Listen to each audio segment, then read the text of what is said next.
When I read this text this morning, I thought it was a really strange text because the people who are companioning Paul in several different places are all telling him through the Spirit about the difficulties of his journey to Jerusalem. They're warning him not to go to Jerusalem. One prophet, Agabus, even comes down from Judea and describes in great detail the binding and the torture that Paul will suffer. And the people heard it, and they said, "Don't go to Jerusalem, Paul."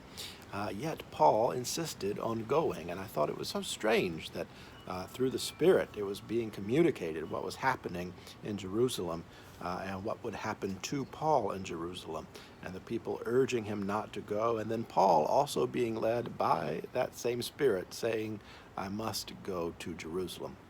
And what I recognized eventually in this text was it seems like what the people were understanding through the Spirit's prompting is that Paul was going to suffer in Jerusalem, that it was a place known for the ill treatment of the prophets.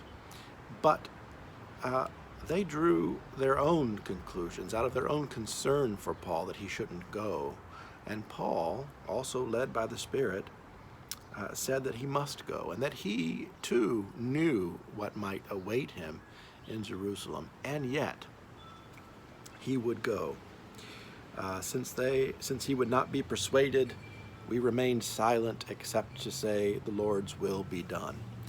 And I don't want to make too little of the fact that what the people are describing and what Paul is recognizing is a genuine act of violence and persecution against him. And there are people who suffer persecution for their faith, not just Christians, but Muslims and Jews and others all over the world in very physical and violent ways.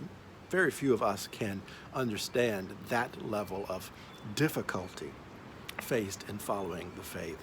But if we just bring that down a few levels to hear the message that's bound up in this text that might also be quite applicable to our lives, and that is when we sense the movement of the Spirit in a particular direction, we may very well sense the difficulty that journey will bring us. Maybe not physical violence as Paul and many others in the world experience for their faith practices, but difficulty and pain and an arduous journey. And others might interpret that for us, our closest companions, that we shouldn't take that journey because of that difficulty. But with Paul, we might very well say, we know the difficulty ahead of us. We aren't ignoring the fact that this is going to be a difficult journey in following the Spirit in this direction we are feeling moved. And yet, despite the fact that we know the difficulty, we must go.